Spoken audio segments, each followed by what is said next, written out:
Welcome to Tell Me Your Story, New Paradigms for a New World. I'm Richard Dugan, your host, and as always, thank you. Thank you for taking time out of your day to join us here on the program, whether it's a podcast, videocast, or the broadcasts that are heard on Sundays at 7 a.m. and 7 p.m., Mondays at 1 a.m., Wednesdays at 9 a.m. for a special edition of Tell Me Your Story, as well as Monday through Friday from 8 to 9 a.m., and we hope that you will join us for all of those that are streamed live at those times at richarddugan.com and are also podcasted, if you will, at SoundCloud, iTunes, TuneIn Radio, Spotify, Stitcher, Player FM, Blueberry, iHeartRadio, Amazon Music, and many other locations, as well as on YouTube, where you can watch these conversations.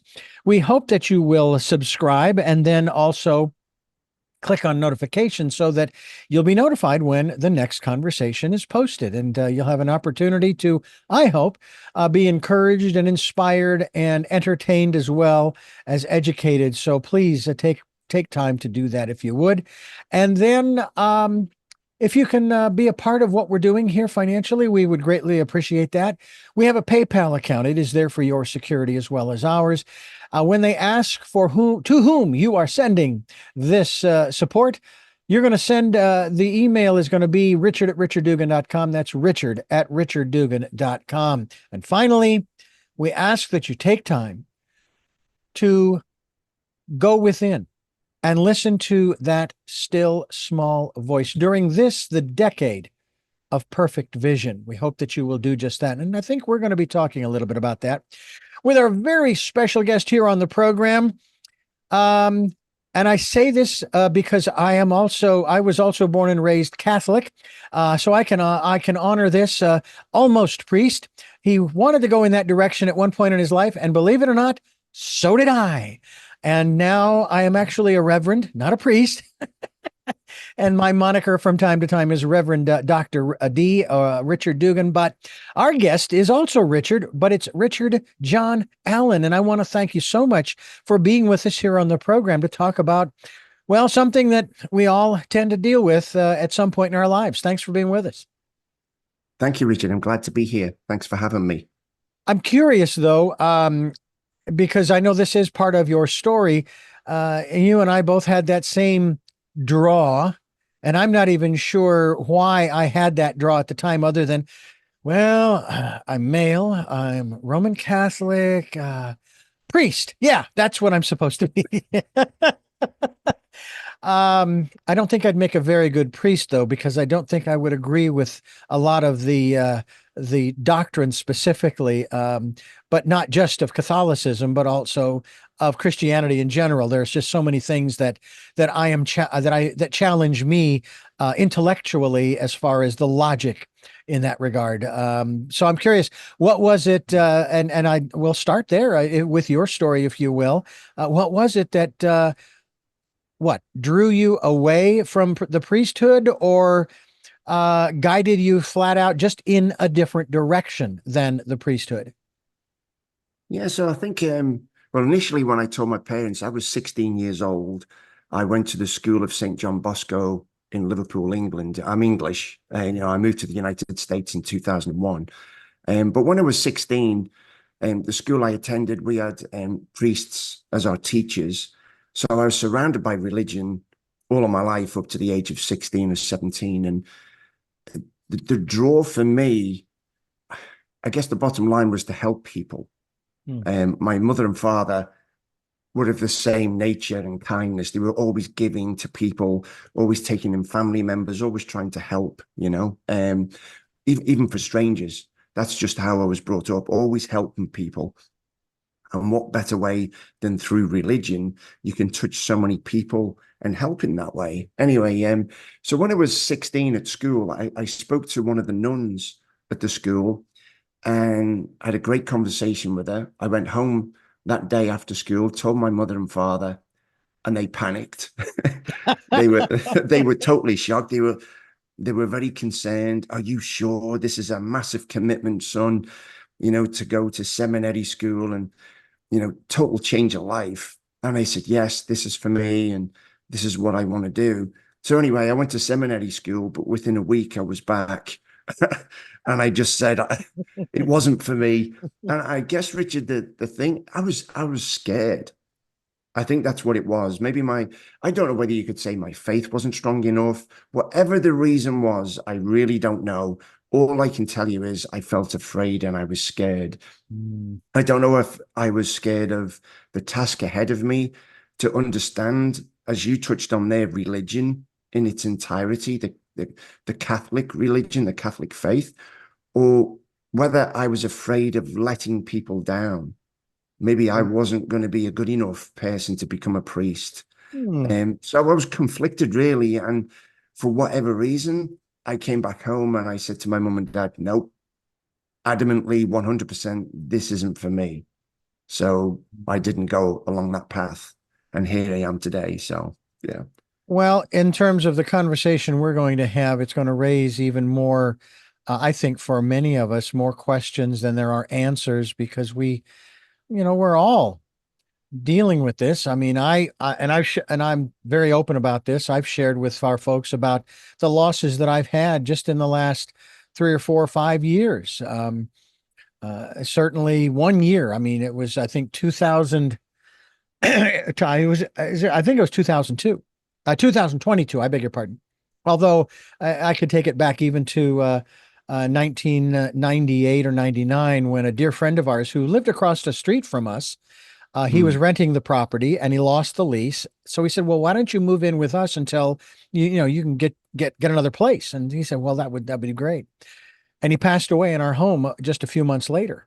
mm, And that was very hard. I still remember the experience. My wife and I, we were exhausted after the weekend, and we were laying there in bed, and I sat up in bed, and I was just furious, mm, absolutely furious that this man could die because there was mm. still so much I wanted to learn from him. Yes. And so forth. Then more recently in 2022, I lost my eldest sister. I lost a dear friend that we also had across the street from us back in Phoenix. My wife and I both lost this gentleman. Then there was a programmer who was a good friend as well that I lost in February, my sister in March. Then the following year, my father passed away the same month as my eldest sister. And this was just last year, as well as my best friend of 53 years who died May 1st. And it's like, you know, what? Now, we're talking about the Mm, loss of loved ones, but this also applies, and I think that's at the top of that, like top 10 things that people grieve, the loss of a loved one. Then there's the yeah. loss of a job, loss of a home, or even if you move, there's still a grieving, and the list goes on. It filters down to Yes. lesser and lesser things, but still there's, well, for example, right now as you and I are speaking, there's a wildfire burning to the northwest of our actual home, and it's probably 30, 40 miles away. And my hope and prayer, as is everyone else's, is that those first responders, who my hat is off to both figuratively and literally, will get this thing put out in due time. But it's heading in the same direction as the same fire that swept across the wilderness area 17 years ago. But hopefully it does not repeat. But there's a grieving there too, because there's a loss of a sense of safety and protection. I think of the people in Houston who are dealing with the hurricane. Same thing. Or in Florida, or in Tornado Alley, when you have a tornado rip through and your entire town is flattened. You can see all the way across to the other side of town because nothing is left standing. And there's that grieving of the loss of home and hopefully not family. So I'm curious before we dive into, and this is the book, by the way, folks, that we're talking about. Keep calm. Please keep calm. Everybody, stay calm. and and cope with grief. This has to do with 9 chapters for managing fear and grief when losing parents or loved ones. Yes, that is kind of the focus, but in general, we're talking about the grieving process and how important it is. Um, w- w- uh, Is there, and again, I know it was it Elizabeth Kubler-Ross had like the four stages of grief. I think it was Yeah, the four, but they don't, five. It's or five. five, Yeah. what have you, but they don't come in any particular order. You Mm. do one for 5 minutes and then the other for five, and then the third for, it doesn't work Yeah. that way. My best friend of 53 years, we grew up together in school, went through grade school, high school, and college together, stayed friends. He became homeless, then got himself back on his feet and so forth. And he passed away due to complications due to COVID last year. Um, I haven't shed a tear for this man because every time I think about him, I laugh. I laugh because of how much fun he and I had, how much laughter he and I had growing up Mm. together. We even traveled across country once from Phoenix to Kansas, to Lawrence, Kansas, and back, going through Texas and so forth. And, and it was hilarious to say the least. But we had a lot of fun. He was there doing some reconnaissance for a possible college and so forth. Um, but let's talk about you. You have nine chapters. Why nine chapters? What is it about these nine chapters that's significant? How is this broken down for us? And of course, I'm asking from the standpoint of someone. Yeah. Yeah, I've seen your book. I've read segments of your book, but I want Yeah. to come from a perspective of what book? What are you talking about? What nine chapters? Yeah. So I guess so. The long story short of this first book is I've now recently released my fifth book, but this was my first book. Now I must put it out there that my English is terrible. My spelling and grammar is terrible.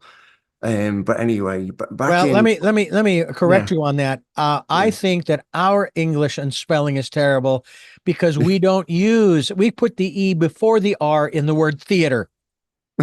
You put it after, and I That's right. still have a problem with that because what do you need the E for anyway? It's silent. Get rid of it. But Yes, exactly. I English. think your Yeah. English is probably better than ours. But go ahead. Let you continue. Well, let's see. So back in 2020, February, it was the start of the COVID pandemic, right? Mhm. It just began to start, I guess. And my dad would always, my family is back over in Liverpool, England, and I live in North Carolina. I've been here since 2001. Anyway, during the soccer season, we both support Liverpool, my dad and I. And my dad would send me text messages during the soccer games, and I'd reply, and we'd be so excited. I'd be watching the game here, he'd be watching the game there, but we'd chat via text. Well, in February of 2020, he sent me a text message to say he just got the results of his physical and he had cancer. He was riddled with it, and there was nothing they could do. He was going to die.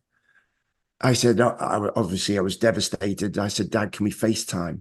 He said, no, I'm too emotional. So my wife and I got the first flight out there, and we were over in Liverpool within the week. So it was the first week of March. And I saw my dad. We stayed for a week. And again, it was very emotional. Of course it was. And my dad explained to me he's gonna go on chemo, radiation, but only to slow it down. He is gonna die. It's throughout his whole body. We came back to the United States. We came back home, my wife and I, and that's really when COVID kicked in. There was the travel ban, um, which was so painful. I'm sure a lot of people can relate to that. You couldn't visit loved ones for good reasons or for bad. I mean, you couldn't even visit your sick relatives. I could Mhm. not get a flight to the UK. It was horrible. And my dad kept saying, you can't come over. Even if you do, you have to go into quarantine for 2 weeks and blah, blah, blah. It was just so complicated. Mhm. Anyway, as time went on, it was November when my sister sent me a text and said, you need to come over now. Dad's about to pass. So my wife couldn't come with me at the time for work reasons, but I jumped on the first flight I could get. And it was like a horror story, Richard. I mean, I was on a plane that was empty. There was nobody in the airports. It was so spooky because of this travel ban or this restrictive traveling. Anyway, all this time I'm thinking, I'm going to get there too late. My dad's going to die before I can see him one last time. I get off the plane in London. I get a train from London to Liverpool, which was empty. My brother-in-law, Stephen, picks me up at the train station in Liverpool. So it literally was planes, trains, and automobiles to get there, you know. And I get to my dad's house, mum and dad's house. I dropped the suitcase at the door, ran up the stairs, fearing the worst. And as I ran into the room, he was sitting up in bed watching a Clint Eastwood movie, looking fantastic. I was in shock. I was like, what? You know, oh my gosh, I was so elated. I jumped on the bed. My dad, my dad held me, and I swear I felt like a 5-year-old boy being protected by my dad's arms. And I just wish I'd never let him go. Anyway, yeah, we sat and we spoke for about an hour, and he looked great. I went downstairs with my mum and my sister for a cup of tea. I texted my wife Alison. I said, "He's looking great. This is November. He's going to be here for Christmas." Well, 2 days later, he'd gone. My dad had passed. Mm. And the doctors and nurses who were visiting at the time said it's what they call a rally just before you die. In most cases, people will have this rush or this boost of health. So they look really strong, and they call it a rally before they go, you know. And that's what I believe my dad did. He rallied and showed his strength and his love and his life with us. But then 2 days later, he was gone, and we were all there. I was holding his hand when he took his last breath. It was pure, it was just horrible, horrendous, right? And so painful. Anyway, we had well, again, because of COVID, we had to wait, gosh, was it 6 weeks before we could hold I'm trying to think of the dates now. That was the 22nd. It was 3 weeks before we could have the funeral because of COVID. And you could only have 30 people at the funeral, which was horrible because my dad was so popular. There was literally hundreds of people who wanted to attend. Anyway, we had the funeral. I came back home with my wife, and it was my wife, Alison. She said, "Richard, why don't you write a book about what you've been through?" And I was like, "What? I can't write. I can't spell." And she's like, "No, seriously, you're a great communicator." And at the time, I'd been working for an insurance company for 15 years in the States, traveling America, hosting classes, hosting sessions in front of 50, 60 people, and hosting webinars, teaching people. So she said, "You're great at communicating. Write a book." So I started to doodle, Richard, as we do, like scraps of paper. And before you knew it, I'd put together, I believe, 9 chapters for a book. And I got an editor. I wasn't trusting myself with the spelling and grammar. So I did get an editor to review my book and the grammar. And before you knew it, it was on Amazon. It was well received. It was getting over 4 stars and 5 stars, and people are writing to me and thanking me. And basically, that book, Keep Calm and Cope with Grief, is the journey that I went through and the research that I went through too about what happens when you know you're about to lose a loved one. When you lose a loved one, what do you do? I'd never organized a funeral before. I'd never read a will before. I'd never written an obituary or a eulogy before. How do you even do this? I'm 57 now. So when my dad passed, I was 54. And luckily for me, I'd never experienced grief or loss in my life. My grandparents died when I was very young. So this was all new to me, but it was horrible. And I didn't know what to do. So in this book, it's really a guide on how to cope with the grief, what I went through, what other people have gone through too, how to support your family, how they can support you. I talk about signs from loved ones and what they can possibly mean. But yeah, I try to put it all in there. So it's really, if you have lost a loved one or if you're about to, it's a guide to help get you through that process, this horrible step that most of us go through in life. First of all, I applaud you for sharing that story with us because it is one that I've had to go through. My father was in Phoenix, and I'm here in Santa Barbara, and we just couldn't get away. And this was again last year, 2023. But I was able to call and actually do a video phone call, and my mother put the phone up so that I could see my father. And my wife and I, we're there talking to him, and he's very lucid. He knows who I am. He tells me he loves me. I'm very proud of you. Da da da. Da. It's just a wonderful conversation that we had.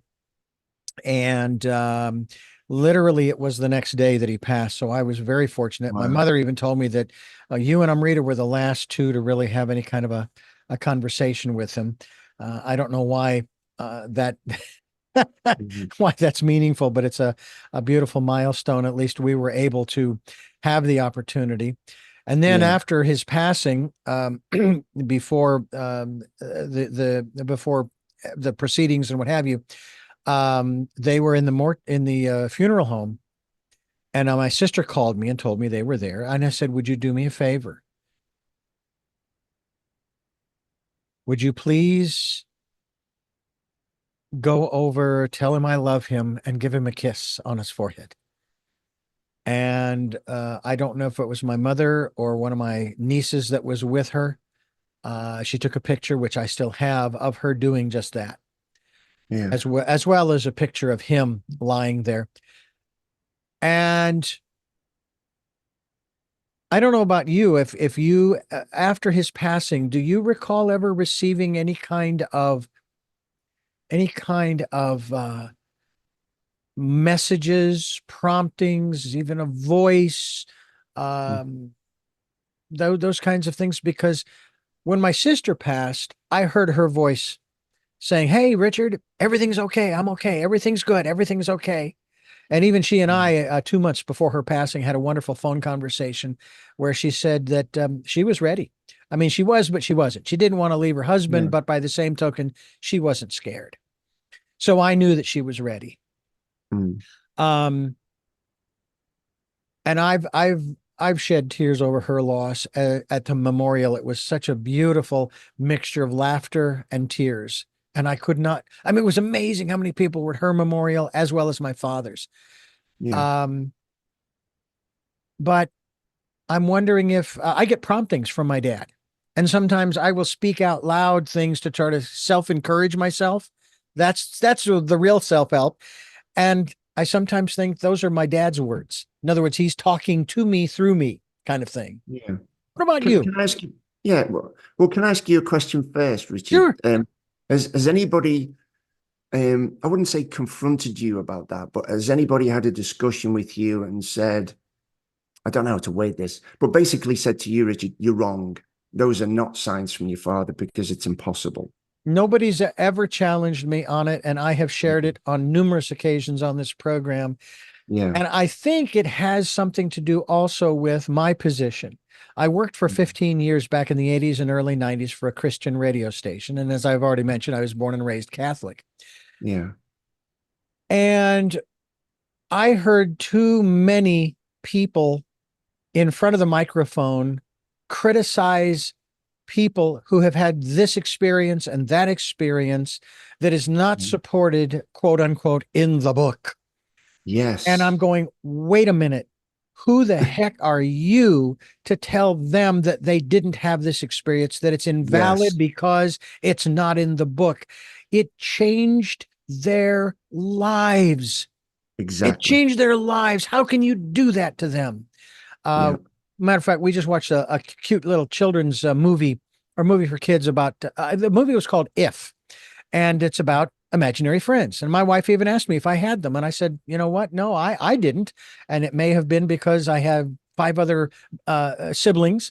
I had neighbors that we played with. I didn't need imaginary friends. I had real friends in front of me, whereas she did because she was 7 years apart from the youngest at that time, and she Mm. became the baby of the family.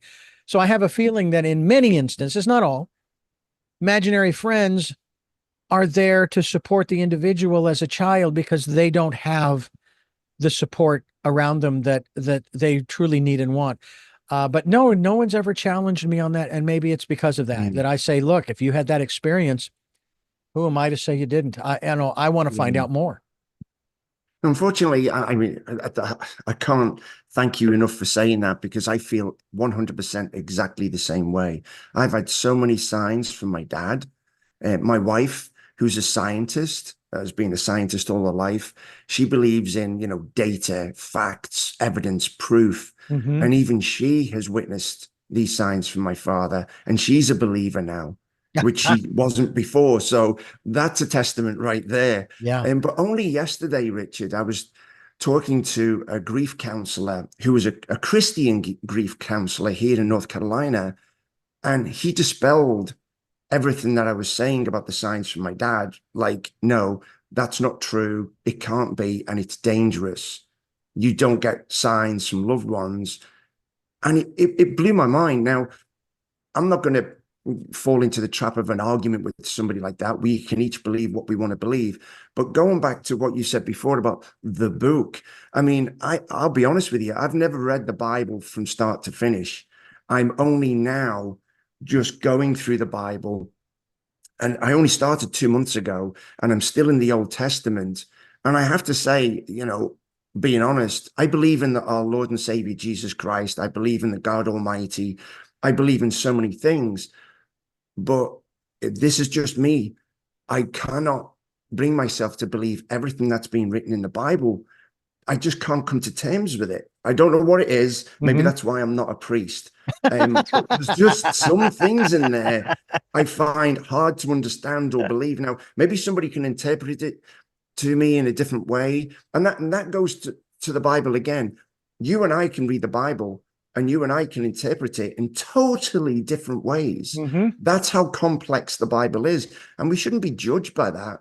But I think we should be able to agree that the Bible can be interpreted in different ways. Mm-hmm. I mean, if you read the Old Testament, God is a scary, divine God. I mean, some things he did, when you read about Moses telling God, no, don't kill these Israelites. And God is saying, no, I must kill them. And Moses is saying, no, please don't, let me talk to the Israelites first. I mean, it's just so many things in there. You think, why is God so angry? Why does he want to commit genocide and kill so many people? And there's reasons, I'm sure, but I can't see, I just can't figure it out. But for other people to come to me and say, no, you're wrong about signs from your dad, that's fine. I know these are signs from my dad without question. There's so many stories I could share with you. I mean, I try to look at it from a logical point of view, and I'm sure you do too, where something happens and you think, okay, is it because the window's open and there was a draft? It was the wind. Or was it just because, oh, I misplaced something and I found it again? It doesn't mean my dad put it there and it's a sign. I try to dispel everything I can, kind of like a detective. Okay, could it be this? Could it be that? Could it be the other? And once you take everything away, it's kind of like Dr. Spock in Star Trek. He said, oh my gosh, what was the phrase he said? If you take away the untruths, then you're left with only the truth, And it's true. If you try to take away everything that it could possibly be, then the only thing you're left with is the answer, And that's what I've tried to do with all of these signs, is take away, oh, what are the chances of this, that, and the other? Is it just a coincidence? But when I'm left with, no, this is like a 1 in a trillion.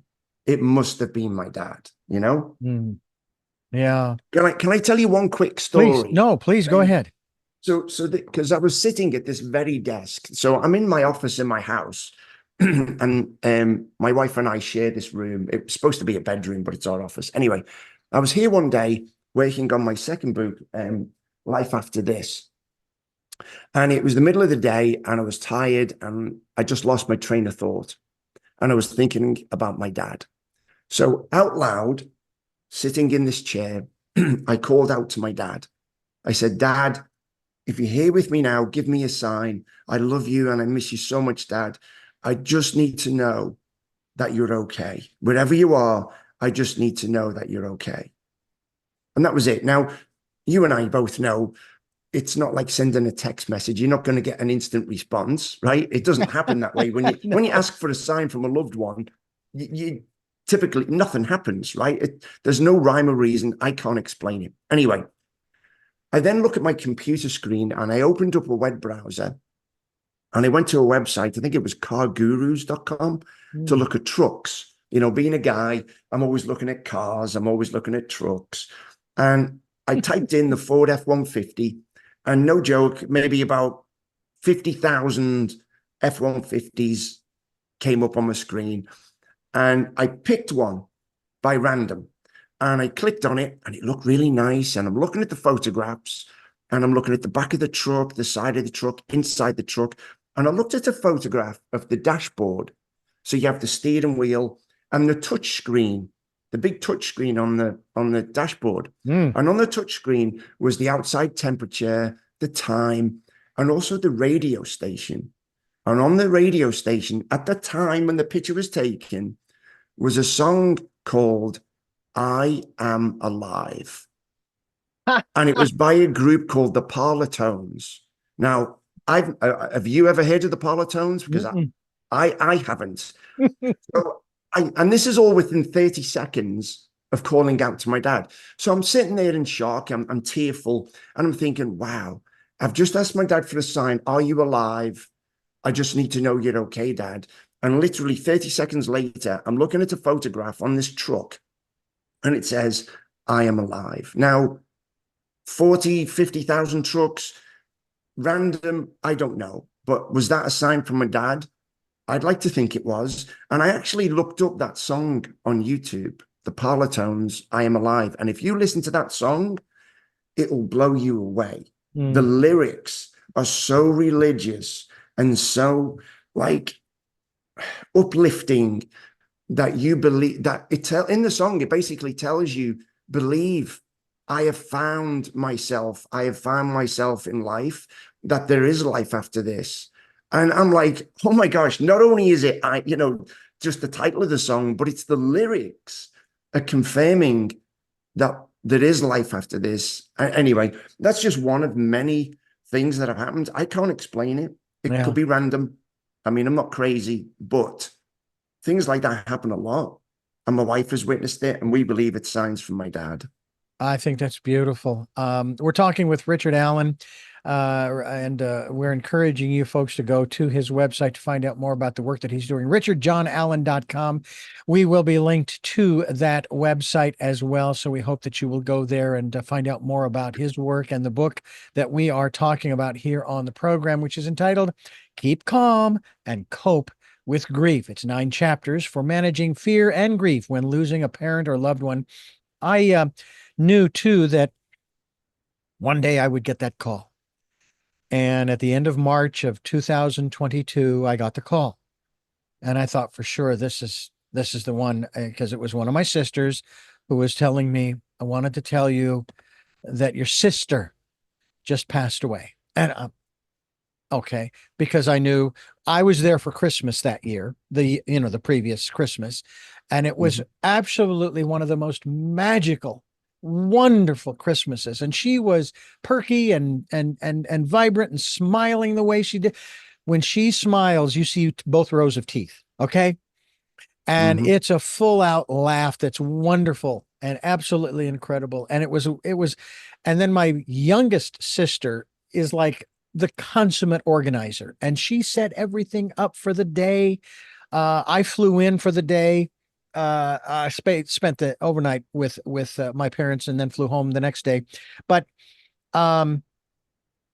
it was just incredible. It really was. And we thought, oh, I'm thinking, no, this isn't going to be the last Christmas. No.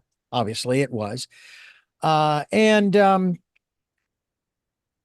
even following my sister's memorial that March, my father and I had a little I'm not even sure what, a tete-a-tete sort of thing, just a little thing, but it wasn't on my side. My younger brother, is the jokester. He always likes to kid around and make fun and what have you. And I'm thinking, okay, my father comes into the room after we returned from the memorial and says, where's your brother? Because he didn't come with us. He stayed back at my sister's house, and he was going to come later. And I thought I'd be cute. Back then, of course, everybody's talking about gas prices. And I turned to my dad. I said, Dad, I'm really sorry. We had to sell Mike to put gas in the car. My father was not happy. He says, when I ask a question, I want an answer. Where's your brother? And I said, first of all, I'm sorry. I didn't mean to make light. I apologize. He's coming later. And I explained. So Yeah. that night, and I've shared this many times on this program, that evening, as I'm making up the couch, because my brother got there before I did, so he got the spare room. And I'm sitting there putting the sheets on the couch. And my father walks into the room and he walks up to me and he says, I want to apologize for getting upset earlier. And I just turned to him and I said, Dad, I love you and you will always be my father and we are good. And we hugged. And when I spoke with him the following year on what would it be? February 28th? Let's see, that would have been 2023, so not a leap year, so it would have been the 28th. um, I was so, I don't want to say relieved, but in a way kind of pleased that at the end of that conversation, even though it wasn't done specifically then, it's been done over his lifetime, I was able to walk away from that phone call, that video call, and I could say, Dad, that I've left nothing unsaid. I'm not going to feel regretful that when he goes, oh, I wish I had said this or that or the other thing. Yeah. I don't know that many people can say that. Can you say that? That you have Yeah. no regrets? There's nothing that was left unsaid. Yeah, I agree with you. I don't think so. No, I mean, I was on excellent terms with my dad. He would email me. We used to do Skype for the longest time, and then it became emails and text messages. So we were constantly updating ourselves. My dad would ask me how things are in America with me. And, I have a daughter who's 30 now, and how's my granddaughter, Jessica? And I would give my dad an update and vice versa. I'd say, how's mum doing? How's my sister doing? So we were in great communication. We had a great relationship. He was a very, maybe was your dad old school? Was he strict in a way, like the old school ways? I Because my think dad that, was. I mean, my father was 90, almost 92 when he passed, Okay. married almost 62 years. And I say that because it was March 1st when he passed. My Yeah. parents' anniversary was January 3rd, June 3rd, and his Yeah. birthday. And I loved how he helped me to remember when it was. He was born on the 13th day of August, 1931. So 1331. And it was like, oh, okay. I'll Yeah. remember that. That's easy. Yeah. Um, but yeah, I would say up to a point he was somewhat Mm. strict because yeah, the belt came out when I was a little kid. Every once in a Yeah. while, the Me belt would come too. out. Yep. Sometimes the flat of the hand on the hind end, that kind of Yep. thing. Um, but that didn't happen that often. I think it was Yeah. because they helped, both my mother and father helped to instill in us a level of respect for them that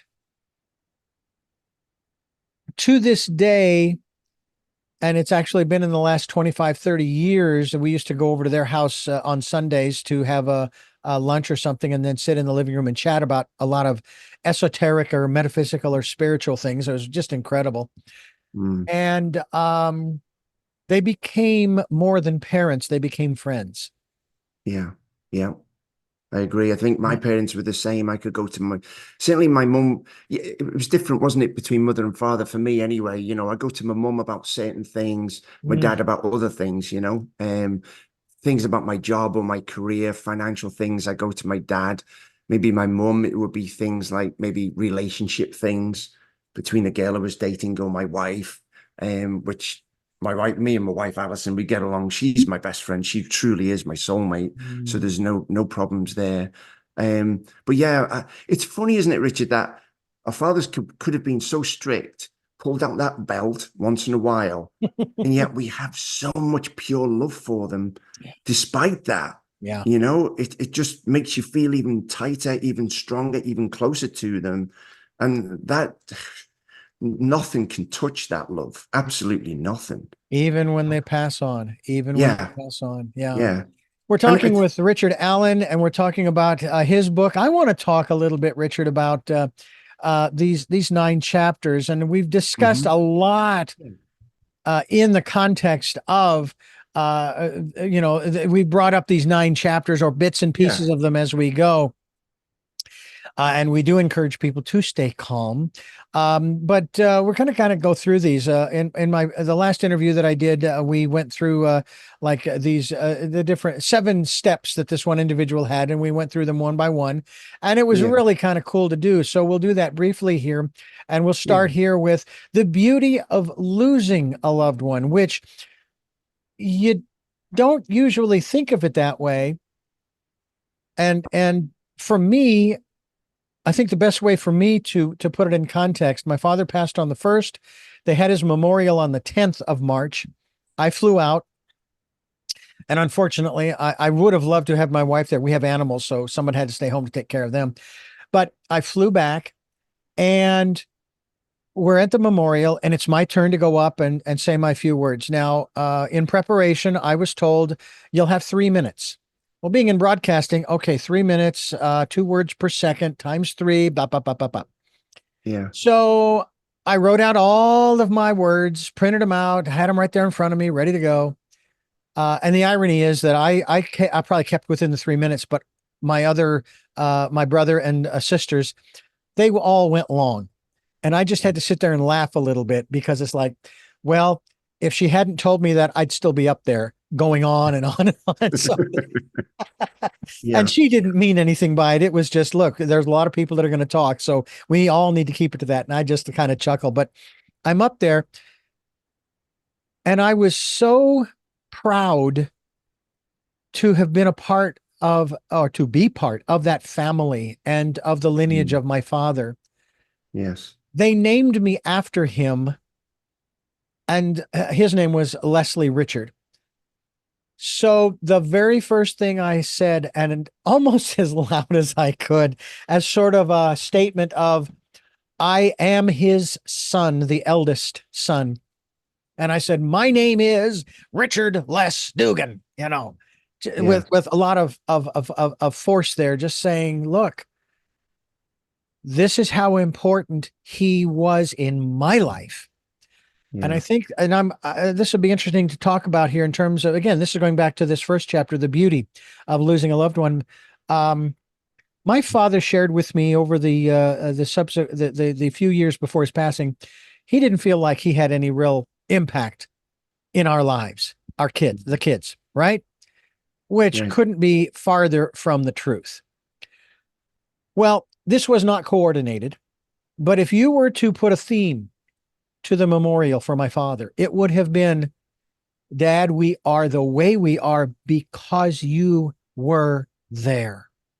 Hmm. Yes. And it was, I mean, it was just magnificent. The way, and my mother, she just sat in the pew there at the little chapel as we shared our thoughts and feelings and everything. And I think Yeah. my favorite comment by my youngest sister, I'll get in trouble if I ever refer to her as my baby sister. She does not like that.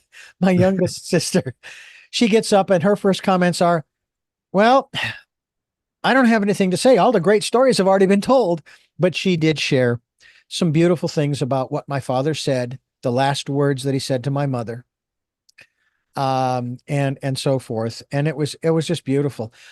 Yeah. And I walked away from that seeing people I didn't expect to be at the memorial. One Yeah. of the neighbor kids that we grew up with, he was there with one of his sons. And I just broke down in tears that he was there to honor my father in that way. Yeah. It was just magnificent.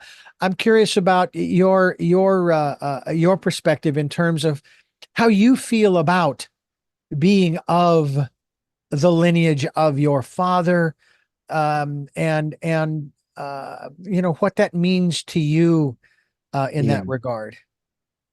So again, Richard, I feel like we're twins in some way here because I feel exactly the same way. My upbringing from my parents was strict. My dad actually worked in the education system in Liverpool. So unfortunately for me, all the teachers and principals at the schools that I attended, they knew my dad. So I had to do well at school. There was a lot of pressure on me. So I was ever so proud. My dad, worked in the town hall. His name was actually mentioned in the House of Commons in England. So I was very proud of my father, a very strong man. He was like the wise owl. People around the family would come to him for help, advice. He would loan people money, wouldn't expect it to get it back, but that's what he would do. So much respect for the man. And yes, was I scared of him? Yeah, I was. I mean, because he was my dad and he was intimidating in a lot of ways. But that did not hold back my love for him. Mhm. I could go to him with anything, ask him anything. And I remember at the funeral, when my mum and my sister said to me, "Can you do the eulogy?" My sister said, "Richard, I can't do it. Mm. You must do it." And I said, "Okay, I'll do it, but you're coming up there with me. I'll hold your hand, but you've got to stand next to me, Gillian." And, we had a little laugh about it, but I said, "I need you with me as strength to get me through this." And we had 20 minutes because the next funeral, again during COVID, was coming through. So we had to be quick. So we had 20 minutes for me to speak. And maybe this happened to you, Richard, but while I was writing my eulogy, while I was gathering notes, talking to family members, the grandchildren, or my nephew, my niece, what would you like me to mention for you and for you? And I'm putting it together. I was learning things about my dad that I didn't know. I didn't know that when my dad was in high school, that he sang in the school choir. I've never heard my dad sing unless he was drunk at a party at the house. But I've never really truly heard my dad sing. But he was in the school choir. So there was things I was finding out that I didn't know. And it filled me with more love. I was like, wow, these things would just blow me away. Anyway, I delivered the eulogy, and my sister was with me, and we got through it. But you're right, I was seeing people there. We could only have 30 people in the church at the time, but I was seeing people there that we hadn't seen for years. One of the relatives actually came from Australia Oh and was man. staying in Scotland at the time. And we said, "Well, fortunately you're here, so you've timed it well, but you can attend my dad's funeral." So my cousin was there from Australia. So yeah, there was people we hadn't seen for decades. But it was, I guess, the beauty and the reality of losing a loved one is that they live on. We can, I say we, I've got to speak for myself. I can never and will never let my dad go. As you do, Richard, with your dad, I talk about my dad too. Mm. I share stories. I still send my dad a birthday card. I mean, it's still his birthday on September 6th. It's still his birthday, right? It's not like, oh, he's not on this earth, so he doesn't have a birthday. He does. So I get a birthday card. I put, to my dad, "I love and miss you so much, Dad. Love, Alison and Richard," or Richard and Alison, right? I put it in the envelope and I mail it to England. And when it gets there, my mum opens it and puts it on her mantelpiece Oh. for my dad. And I do it for Christmas cards. I don't just send a Christmas card to my mum. I send it to my mum and dad. My dad, to me, is still alive. He's always around me. Just because he's on the other side Yeah. doesn't mean he doesn't exist anymore. That's just my believing, my thinking on this whole perception of life and our soul and Yeah. being in this universe. That you die, it doesn't just end there. Mm. It continues. Yeah. I will share with you very quickly because I want to move on to at least two more of these. Um, when my father passed, my wife and we drove out to one of the missions in a small community, a small town called Solvang here on the Mhm. Central Coast. And we went in and we looked for something that I could take with me back to Phoenix that at that time I thought I could put into the casket to be buried with my father. And it was one of these, I would say it's maybe 8 or 10 inch tall rose branch crosses with Yeah. tiny little rose petals in a sort of a half circle on the horizontal portion of the cross. And Of course, and I got that, and then I also asked because I knew that they would say masses for, different people. They would say Hmm. a mass in honor of so and so forth. And I said I'd like to have a mass said for my father on the 10th, of the March, which was his memorial, and then on his birthday on August 13th. Well, August 13th rolled around, and my wife and I were going to go out to mass at that mission where they were going to say the Hmm. service for him, and she couldn't make it, so I went out myself with the ashes that I was given, 1/6, if you will, of his ashes. I found out later that he was going to be cremated, so I never took the cross to Mm. Phoenix with me. But what I did was I've created a little glass urn. I had it actually custom made by a local glass blower, and I put the Mm. cross on top. Anyway, I took the little canister with the cross rubber banded to it, and the priest, who was an Irish priest, allowed me to actually told me put it up on the altar. And he blessed it during the blessing. Yeah. And then he had me come up and face the congregation as he said some words for others as well as my father. Yeah. And I remember sending the card to my mother to that effect that, they're going to say a mass for dad, on the 10th of March and then the 13th of August. And I hadn't really thought about that. But I have to say that one of the birthday cards that I got this past month of June from my mother, it was signed Mom and Dad. Mm. Yeah. And I told my mom when I got it, I called her to thank her. I said, thank you. That was really a nice touch. Yeah. I really, that was very cool that she did that. And quite Yeah. honestly, my mother is very perky. She's very sharp.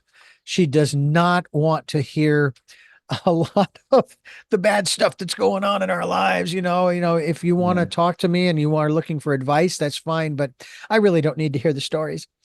Yeah. So now when I do want to share with her anything, I keep it brief, but I will text it because Hmm. texting or email, you're going to keep it much shorter, you Yeah. know? Yeah. And anyway, it's just incredible how we find ways to keep them alive by talking about them, Yeah. by, as you have done, sending birthday cards. And I hadn't even thought about doing that. I wasn't sure how my mother would take it, but maybe I'll try that here coming up in August and Yeah. see what she thinks, and basically, just hey, I miss you, I love you, I wish you were, thank you for all the advice you gave me as I was growing up, and so forth. Yeah. He would have been I think, let's see, yeah, 93, would have been 93 this year. Wow. Yeah. So it's quite remarkable. I want to touch on Mm. another one of these Yeah. chapters. I'm moving Sure. forward here. This one's a hard one. I actually wrote a song. I'm actually working on a song that I wrote about my sister following her passing. I'm coming down the mountain to work one morning, and all of a sudden the words just come, and I just happened to have my phone there so I could record it. And it Yeah. actually starts out with um, "Life Goes On" is actually part of the title of the song. But your Yeah. chapter is "Life Goes On," putting the pieces back together. That has to be really hard because there's a piece missing. Yes. And so now in a manner of speaking, there's going to be this hole or this void, as many talk about. Talk to us about how we go about putting the pieces back together. What does that look like? How does that feel? Is there a process that we can go through to put those pieces back together? To some will say a new sense or a new normal. I suppose that's one way of putting it. Hmm. Or just, because you can't really go back to the way it was, because the way it No, was that person was here with you. that's right. So, as I said at the start of the show, grief is new to me, 3 years ago. And having written the 5 books and spoken to priests in England, priests in America, and people on the internet, so many people have spoken to about losing a loved one and dealing and coping with grief. It's absolutely clear that we all deal with it differently. no two individuals go through it the same way. I can tell you that my sister and I are coping with the loss of our father totally different. Mm-hmm. So unfortunately, there's no one fix for all. Like Yeah. there's no list or there's no guide, and you can say, "Oh, this will work. Just do this." Mm-hmm. So my first step or my advice would be, you need to not give up, and you need to find what works for you.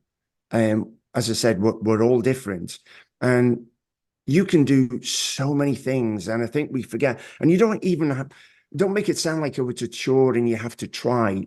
It can come naturally.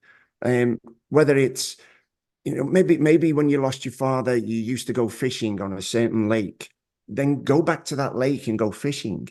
Your father will still be around you. Maybe you used to go for a walk with your mother. You used to take the dog for a walk and go through a park and sit on a particular bench. Then go back to that place, sit on that bench and reminisce over your mother being with you, and enjoy those moments. Um, there's so many things. For me personally, Richard, I found that even though I had a lot of religion in my life growing up, I haven't been to church in America. Well, I've probably been to church about 5 times in 23 years, right? It's just not something I do anymore. And for me personally, I find that I don't need a church to pray. Mm-hmm. I can pray anywhere. And my church is my backyard. Mm. I am very, very lucky that I live on a lake. So when I look out to my back windows here, or I go out into my backyard, I'm actually on a lake. So I have ducks, geese, bald eagles, deer. I actually feed the deer by hand. I've trained them now. And they Oh. come up to me and I can stroke them and feed. I was out there with my wife, Alison, this morning before she went to work at 8 o'clock. I'm feeding the deer and she's doing it too. We give the deer names. We have the ducks come up, squirrels. We have foxes, coyotes. I don't feed those by hand. But there's animals everywhere. And to me, that's my church. So whenever I need that moment, I step outside, I sit on the back deck, look at the lake. And even if I don't see the animals, I can look at the clouds. I can feel the breeze in my head and on my cheeks. I watch the trees sway back and forth. And yes, I talk to the animals about my dad. I pray to God. I pray for strength. I pray for guidance. And I send messages to my dad. And going back to, unfortunately, some people believe you cannot talk to the afterlife, to your loved ones on the other side. Well, then my question would be, then why do we pray? Do we not pray to send a message to God, to Jesus, to our loved ones? Do we not ask for strength? Is that not a form of communication when we pray? So I believe that's why we pray, because we want to communicate and we can communicate with our loved ones. Yeah. So going back to your question about life goes on and how can we put these pieces back together? Don't force it, don't fight it, but don't give up. You will find a way. You just have to be patient and give it time. Mm. You do have a chapter. We won't go into this, but I'll just mention it. Chapter 7 is messages from the other side, which we've been talking about throughout the program here. And folks, if you've got loved ones who have passed on, dear friends and so forth, just keep your inner. That to me is what. The decade of perfect vision, the 2020s for us is all about. I've been promoting that since September of 2019, before we hit the year of perfect vision 2020, is listening to not just that still small voice, the guidance that we have, but also the voices of those loved ones should they communicate with you. And we also have finding comfort in your faith or beliefs after a loss. And this one I like a lot here, and that is number 9, which is coping with grief first aid kit of supportive tools. And I will say that one of the most important, and I'm not sure where this is, again, nothing is really in any given order. I think one of the most important aspects, long before you start losing loved ones, and even after you've lost one, and my mother, one day she's going to leave. I know this because that's the process we go through in this world, right? So intellectually, that's great. I know that. But emotionally, psychologically and even spiritually, it's like, yeah, but I can't talk to her in the same way. I joked about this when my father had passed. I says, "Yeah, I can't call him in Phoenix," but then again, sometimes he wouldn't answer the phone because they weren't home. Da da da da. Da. Now I can talk to him anytime I want, and I do the same thing as you. Mhm. When I'm going through challenging times, I go, "Dad, what do I do now?" Kind of thing, Yeah. and then I wait for the impression. But the most important aspect is creating a network Mhm. that is there for you, but also that you are there for. Talk to us about that.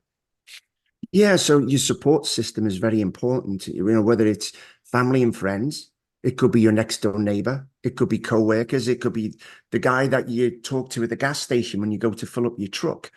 Somebody that you have a bond with, and you don't necessarily have to be with your family and friends and talk about your loved one. You just have to be with them. Mhm. Sometimes just being around other humans really helps. It's really calming and soothing. Just don't be alone. If you're going through that moment where you're overwhelmed, I call it the cloak of grief because there's so many layers of grief. Mhm. If you have this cloak of grief upon you and you don't know what to do, one of the things you can do is go and spend some time with other people.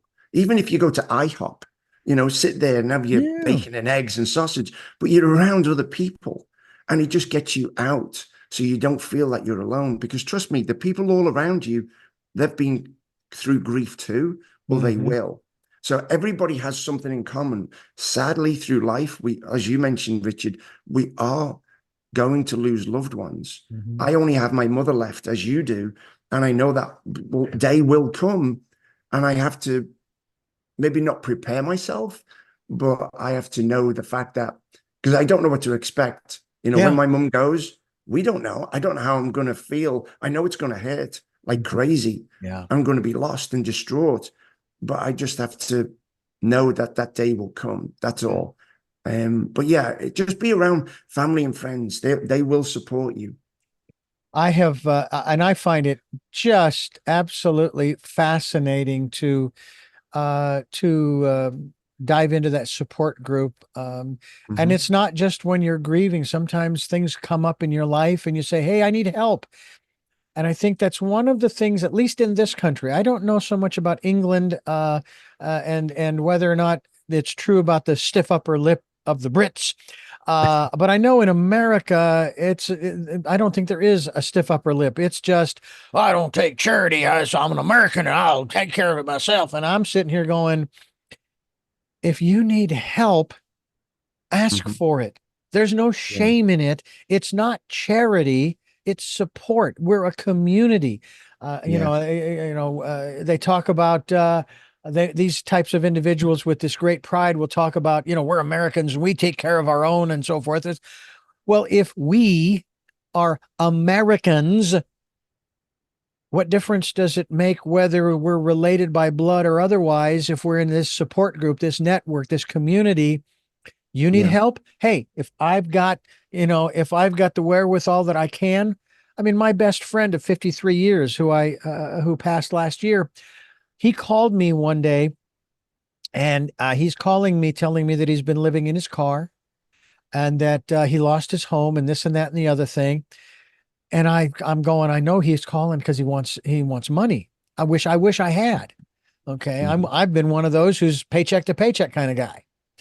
Yeah. And I said, I would love to send you something, but I don't have it. But what I can tell you is because he was still living in our hometown at the time, you have a network of people there. You need to go to one of them and ask them if, at the very least, if they have space, let's say in a garage, if they could make room for you there, and if you could stay there until you get yourself back up on your feet, which is exactly what he did. Yeah. And one of his dear friends there, through the church that he was a part of years ago, let him stay there until he did just that, got himself back up on his feet, got a full-time job and this and that and the other thing, finally got himself a place to stay. I was very successful in what he was doing until the time of his passing.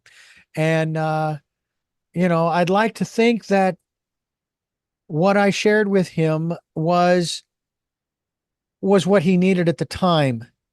Because a Yeah. lot of times we don't think about, we don't really think about uh, the value of what we have to share when it isn't currency, when it isn't money, coin that you can rub together kind of thing, which is usually what someone, thinks, oh, you're asking for money. No, I'm asking for some help, some support, some advice, even if you can Yeah. just cheer me up kind of thing so that I can start thinking, getting out of my emotions and start thinking logically about, okay, what do I need to do next? And I hit that situation one day, not too long ago, where I was about to dive into the depression or the emotions that normally would come. And I stopped myself, put my head down.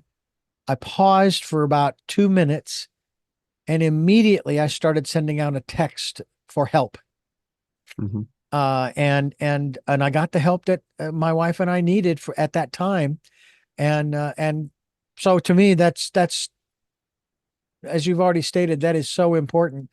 We're Yeah. talking here with Richard Allen, and we're talking about his book, which I hope that you folks will get a copy of, because again, there are all different levels of grief. We want you to keep calm and cope with grief. Again, it is 9 chapters for managing fear and grief when losing a parent or a loved one. And real quick before we wrap things up here, yeah, we must be twins of some sort, in addition to our first names, but also in terms of what you experience in your backyard. I Yeah. live in the Los Padres National Forest wilderness above Santa Barbara in the mountains, San Ynez Mountains, and I have little short videos on Facebook that I will take a picture of our space, and I will share certain things. One of them actually is when it was a cloudy day, and I'm panning across the scenery and everything, and just saying, "Hey, it's a beautiful day and nice and cool, and this and that and the other." And it got like Mhm. 200 views, I guess, which I guess is a lot. Yeah. And I'm not interested in the numbers, Yeah. as I tell people. But we have had blue jays. When we first moved there, blue jays would come land on our finger and eat out of our hand. They would take Oh, the wow. peanut that we would give them. We've Yeah. had deer on the property that we've provided alfalfa for and a watering hole. Yeah.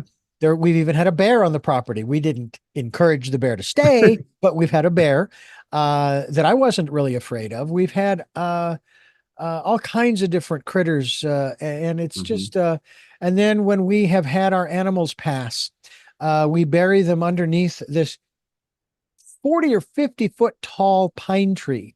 We call Yeah. him Ben, Yeah. and we give Ben care over these animals that will Yeah. care for him in return over the course of time. Yeah. And I don't know. It's just there's something so symbiotic Yes. about what you are doing, what we are doing here.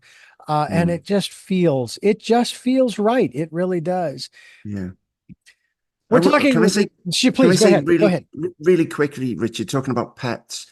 I had a dog. His name was Amadeus for 15 years, and he passed away a year and a half ago now. So my dad passed first, and then I lost my dog, and I felt so guilty because I was crying far more for my dog than what I was for my dad. You Mm. know, for my dad, yes, I was crying every day for weeks, and then it was like every week, and now it might be once a month, whatever it might be. But for my dog, I'd lost myself. I was, I mean, it was just beyond. I don't know what it is about losing a pet that you cared for 15 years. And I felt guilty. I thought, why am I crying so much for my dog and not my dad? And Mm. I can't blame myself for that. I think it's just the bond that we have for our critters, for our animals, the family, and they need us. My Yeah, dad didn't need me in that way. My dad could feed himself, bathe himself. sure. My dog couldn't. But it was just an interesting, another side to grief, another level of that cloak of grief that I didn't expect when I lost my dog. Well, I think it was summed up best by my father, following my sister's passing, his eldest daughter, Mm, firstborn, all of that. He said that, he says parents shouldn't be burying their children. mm, And I understood that, but I absolutely not only had no response, I gave no response to that. How do you Yeah. respond to something like that other than in agreement?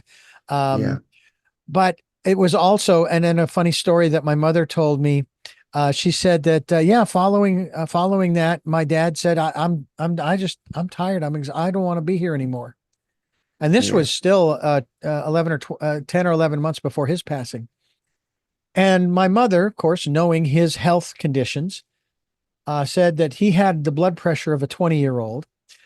That other than his vision, which was congenital, his hearing, which as you get older that starts to fade, and his stability, which he was still walking, but he sometimes would Mhm. use a cane. Other than that, he was healthy as a horse. So my Yeah. mother responded to that statement of his by saying, "Okay, all right, Les. So what are you going to die of?" Yeah. It's Yeah. and I have to say I have thought about because when my dear Makushla passed, um, and she was named for the Irish word for my beloved, a beautiful white with pink nose. We think she was a cross between a shepherd and a Siberian husky, just a shot in the dark. Yeah. And we kept her around what I thought was 14 months longer than we should have. Yeah. And my wife kept saying, no, she has still so much love to give, in spite of the fact that this is how we're taking care of her, which we Yeah. did. We took very good care of her. Um, we finally released her. And I remember in a therapy session of mine, and they were taking me back through this process, and Mm. I was bawling, not only Mm. because of the loss, but more because I felt so bad because I had waited what I thought was too long. We should never have gone 14 months in this process. Yeah. And finally, my wife and I were on the same page, and we finally let her go. But Mm. and that's a hard one as well for whether it's animals or others. But I think the difference in terms of what you're talking about here is Mm. our parents are the ones who raised us. They're the ones who gave us everything that we have become.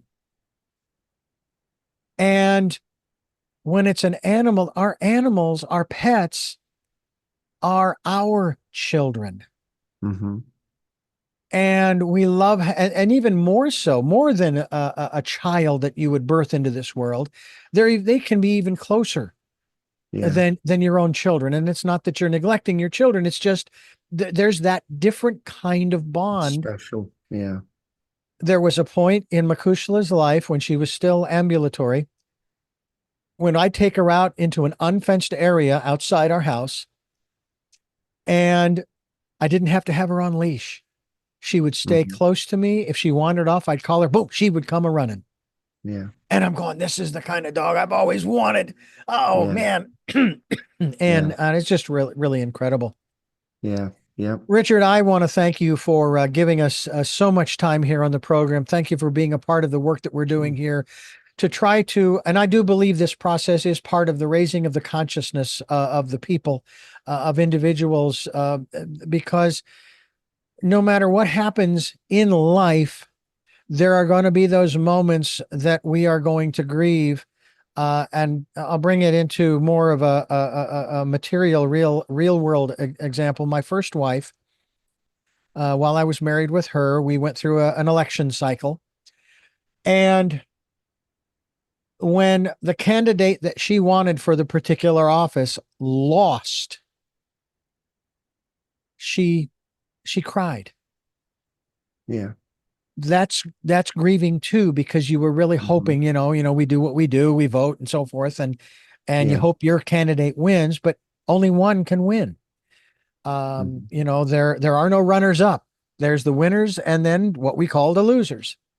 Yeah. But again, I think that your book, Keep Calm and Cope with Grief, I think is a very important book for this day and age. And I hope that people will get a copy of it and go to your website, richardjohnallen.com, to find out more. And again, I thank you so much for being a part of what we're doing here. Thank you, Richard. I appreciate it. Thank you. And I do have three final questions for you before we wrap things up that I ask Mhm. all of my guests. But before I do, Let me thank you for listening to and watching Tell Me Your Story, New Paradigms for a New World, where we're giving you choices and knowledge of those choices to help make your dreams come true. We are here on Sundays at 7 a.m. and 7 p.m., Monday mornings at 1 a.m., Wednesdays at 9 a.m. for our special edition of Tell Me Your Story. And we're here Monday through Friday from 8 to 9 a.m. That's 9 programs, 9 conversations, 9 topics, 9 different guests for you to choose from. We hope that you will check these out. We stream those programs live at richarddugan.com, and we also podcast the entire interview on SoundCloud, iTunes, TuneIn Radio, Spotify, Stitcher, Player FM, Blueberry, iHeartRadio, Amazon Music, and many other locations, too numerous to mention. And then we ask that you subscribe if you can. By the way, we're also on YouTube where you can watch these conversations. Subscribe and click notification so that you'll be notified when a new podcast or videocast is posted, a new conversation. And we hope that you'll do that. And we will put up as many as we can, as often as we can throughout the week. And then we ask that if you can support the work we're doing, you'd like to be a part of the work we're doing, you can by sending us your financial support through PayPal, which is there for your security as well as ours. Email address to put into the field when they ask, to whom are you sending? Richard@richarddugan.com. That's Richard@richarddugan.com. And as I said earlier, and I think this behooves us at all times, whether you're dealing with grief or not, spend some time in that quiet, peaceful, calm, still place and listen not only to that still small voice, but the voices of those that have gone on before you, who, if you want to look at it this way, are sort of preparing the way for you. As I shared earlier about my sister and my father, I think my sister was preparing the way for my father. And I know that Makushla is waiting on the other side, as well as many others. And I'll be there one day too. And I know, Richard, that in spite of your wife's very scientific and logical perspective, it doesn't make much logical sense to me that we go through everything that we go through in this life, processing all that we process, like we've talked about today. Mm-hmm. And after the body stops functioning, there's nothing. It just doesn't make any sense to me. But hey, if that is true, I'm never going to know because there's nothing. But I choose to believe there's something. And so, folks, please keep your spiritual ears, if you will, open to the voices and impressions that you might get. And they may even come in dreams. And that's quite extraordinary, too. I want to get to our 3 final questions of our very special guest. And the first of those 3 is I don't think I've ever used the middle name before. Who is Richard John Allen? Well, the son of John Allen, my father. I'm happily married. I have a wonderful daughter, Jessica, who's a vet tech, loves animals, and I'm on a journey now, Richard. I'm on a journey to find out why. That's my one question. Why are we here? Why do our loved ones cross over? Why are good people taken from us? So it's just why, and that's the basis of all of my books, really. But that's the journey I'm on now. I'm looking for answers. I may never find them, but it's an interesting journey. So absolutely, that's where I'm at. What gets you up in the morning? My wife, she's so noisy. I love her to death. She's 4'11", but she walks around this house clanking things and banging things. What gets me up in the morning? I would say to see my wife before she goes off to the office, because I work from home. She works in the Raleigh area of North Carolina. I want to see her before she leaves. I love her to death. She's the most amazing part of my life. She truly is my inspiration. So that's what gets me out of bed in the morning. So then this third and final question, we may all know the answer to this question. What was your best day? What was my best day? Ooh, gosh, there's so many choices. Getting married to Alison, the birth of my daughter, because that changes you from a boy to a man. I think once you have a child. Oh my goodness. I've been spoilt with so many um, days growing up as a child. My mum, dad, and my sister. We had little or no money, but we had everything we needed. So I have so many memories. I love Christmas Day. So my best day, one of my best memories is with my family on Christmas morning. We had such a special time, opening presents. As few as they may have been, it was a wonderful, magical time for me. Mm. Well, Richard Allen, I thank you so much. Folks, go to richardjohnallen.com, which we will be linked to. And again, I thank you so much for being a part of what we're doing here to try to change the world for the better for all of us, one person at a time and raising the consciousness. So thank you again. I thank you for listening to and watching Tell Me Your Story, New Paradigms for a New World. And until our next broadcast, podcast, videocast, as I do at the end of every program, an homage to those who I have loved deeply and who have touched me. Love to Lal. Jeanette, I am still listening. Dad, continue to be happy because I am. To my friend Smokey, I will see you on the other side, my friend. And to my dear friend Zorro, aho, aho.